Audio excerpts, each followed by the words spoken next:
थप्पड़ से कुछ याद आया? आप लोगों को मेरी मुफ्त में सलाह है कि बड़े बड़े दुपट्टे सिलवा लो, क्योंकि आपकी सरकार पिछले 6 महीने में पूरे प्रदेश में विश्वास खो चुकी है। बाबा रामदेव की तरह ये दुपट्टा मुंह ढककर आपकी जान बचाने के काम आएगा। अगर इस बजट में आप लोग कुछ काम नहीं दे सकते थे तो कम से कम हमारी सरकार द्वारा जो काम चालू है उनको समीक्षा के नाम पर आप लोगों ने बंद कर दिया। कम से कम मेरा हाथ जोड़ के आग्रह है, कहते हैं ना, जब बाढ़ ही खेत को खाने लग जाए तो कौन रखवाली करेगा। हो सकता है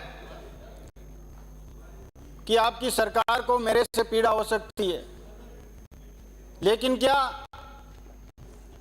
मेरे क्षेत्र की जनता से पीड़ा है? वोट तो आपको भी दिया, थोड़ा कम दिया होगा तो थोड़ा कम बजट दे देते, लेकिन बड़ी खुशी होती कि इस बजट की कॉपी में परबत सर का नाम होता। मैं ये इसलिए कह रहा हूं कि परबत सर वो धरती है जहां वीर तेजाजी महाराज का पशु मेला पूरे विश्व में प्रसिद्ध है। वो राणाबाई जी की धरती है जिसने ऐसे सूरवीरों को पैदा किया है जिन्होंने पूरे देश में नाम रोशन करने का काम किया। अगर इस बजट में आप लोग कुछ काम नहीं दे सकते थे तो कम से कम हमारी सरकार द्वारा जो काम चालू है उनको समीक्षा के नाम पर आप लोगों ने बंद कर दिया। कम से कम मेरा हाथ जोड़ के आग्रह है कि 41 करोड़ रुपए का उपजिला अस्पताल का निर्माण शुरू हो गया जिसको आपने रोक दिया। जेजेएम का काम 1800 रुपए की रसीदें काट कर उनके घर में पाइपलाइन लगा दी, लेकिन पानी नहीं पहुंच रहा। सभापति महोदय, मेरा आपसे आग्रह रहेगा कि उसको, किसान को, गरीब को पीने के लिए पानी मिले। मेरा आप लोगों से यही कहना है कि हम कौन से आर्थिक नियोजन की बात कर रहे हैं।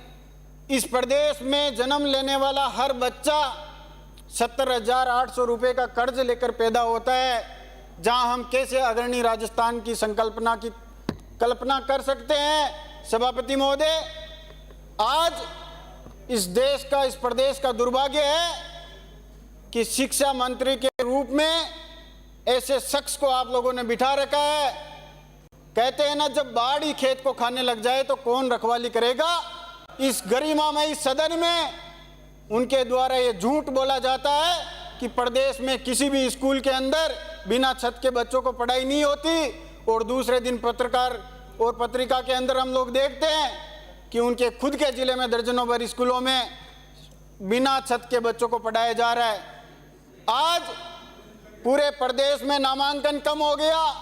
मेरी परबत सर विधानसभा क्षेत्र में जहां पिछले साल 34,000 नामांकन था, वो इस बार घटकर 21,000 हो गया।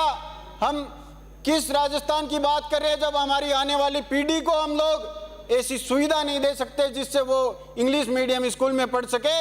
वो आने वाले समय में उन पूंजीपतियों के बच्चों के बराबर सरकारी स्कूलों में शिक्षा ग्रहण नहीं कर सके।